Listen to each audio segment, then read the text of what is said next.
Q97.1 all the way live, baby. Danny Salas. We are in New Orleans, baby. I told you, we've been hyping it up for months.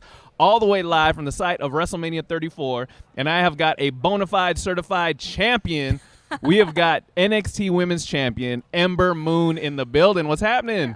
Nothing. I'm doing great. How are you, man? I'm not gonna lie. I'm pretty psyched that you got your NXT Women's Championship belt literally inches from my face right now. I shined it up. It looks nice and pretty. It looks. We're totally gonna take a picture. That looks really, really pretty. But congratulations, by the way. Thank you. On not just this big fat 25 pounds of gold that you're hauling around, but on everything you've done in NXT so far. No, thank you. And I'm not gonna lie. The first time I saw Ember Moon on my NXT TV, I said that chick's bad. I said that chick is bad. Dude, what you do in the ring and what you've done in the ring has been nothing short of incredible. So just as a fan, I appreciate everything that you've done. No, thank you. So now we got to start at the beginning. Okay. So Ember Moon, I mean, we've done these interviews and WWE superstars talk about NXT and how that's basically the training ground. They learn how to talk into a mic, how to connect with the audience. But you actually had a whole life before NXT. Yes. How did that kind of help you to what you're doing right now?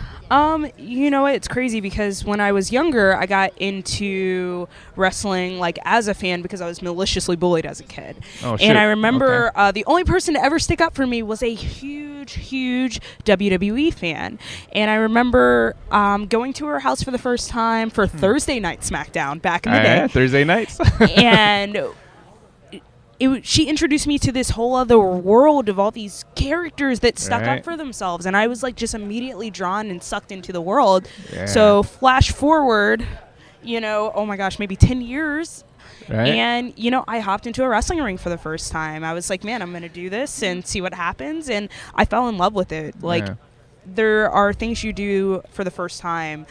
And I call it love at first sight, but maybe it's love at first experience, right? All right. Yeah, like it just felt right. And I felt like I could do this for the rest of my life. And, I traveled all around the world on the indies, or the North American continent, let me put it that way. Not around the world. It's all right. But Mexico, Canada, all over the United States, just making a name for myself. Yeah. I worked for bigger indie promotions like Shimmer and Ring of Honor.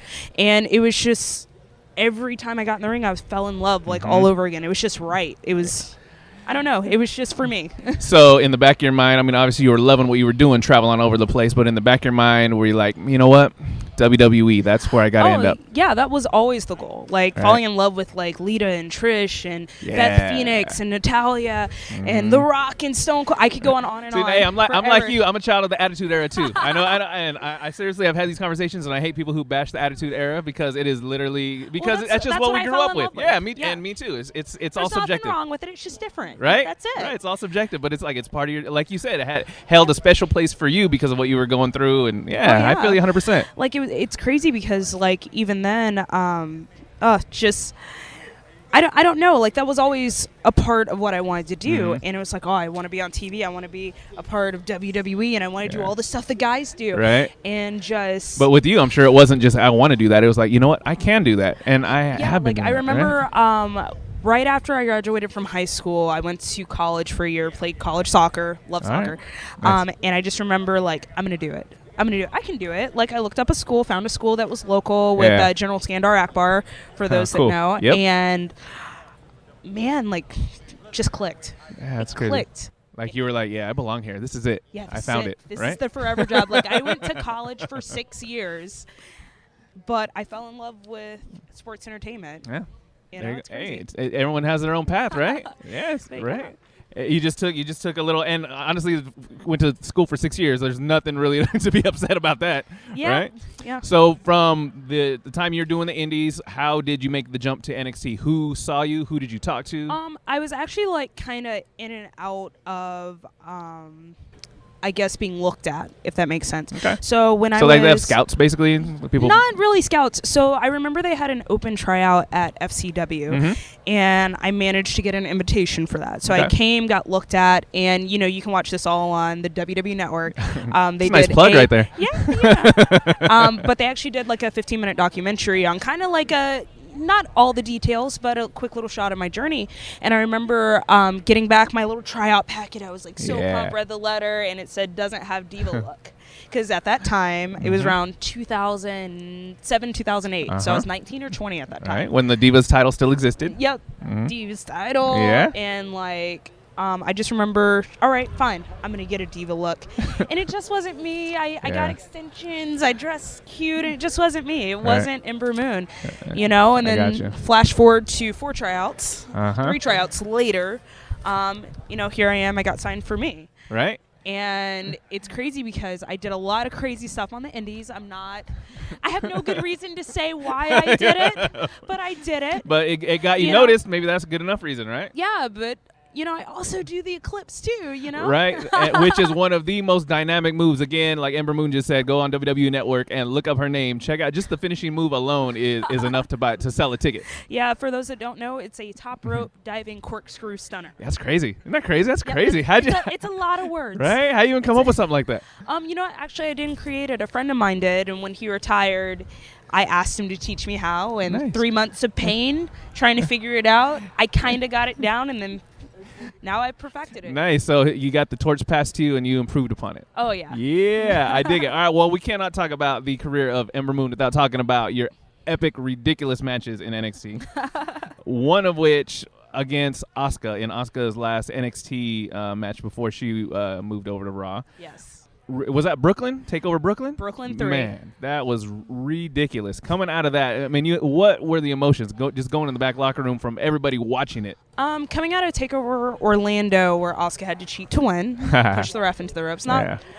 I was so confident that I had her number that I was like, oh, she had to result to this to win. Right. And then going into Takeover Brooklyn, like there were a lot of emotions. It's like, yeah, I can do this, but my best wasn't good enough, you know? And I remember just thinking it was going to be the end of the world. Here I am going to start from the bottom once again. And square one. I remember just on my way out looking at every single person on their feet, standing ovation. And it was weird. It was like they have accepted me. The WWE universe has accepted Ember Moon. I have arrived. The prophecy has been fulfilled. You know?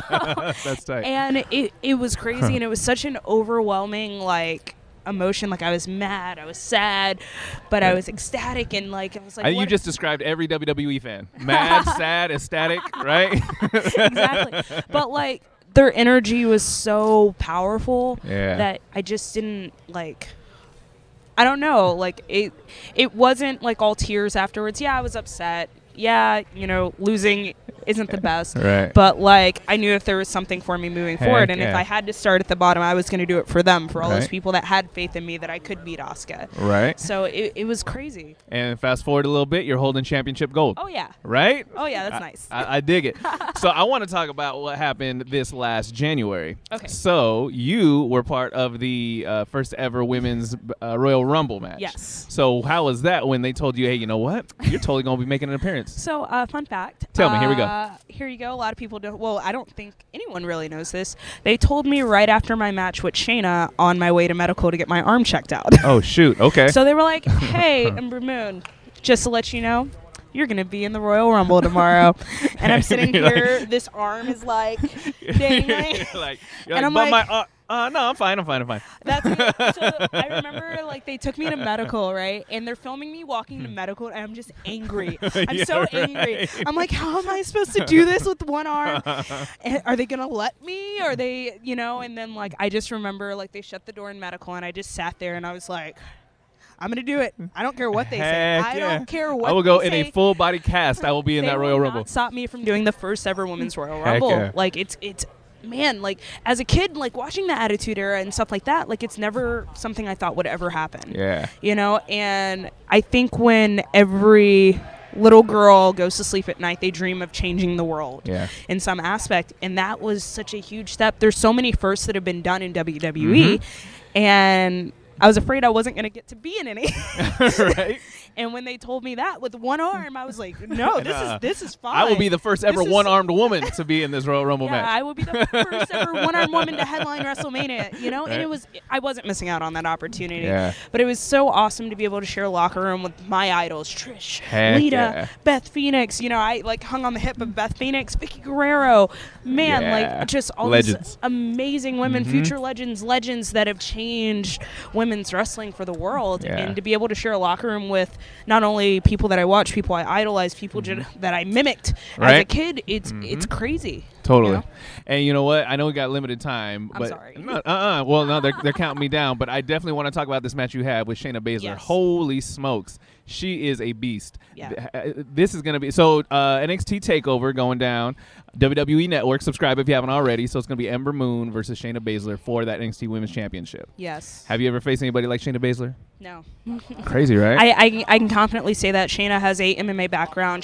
She's competed in UFC, competed in catch wrestling. She is been superb in everything that she's done, and she's picked up our art of professional wrestling so quick. Yeah.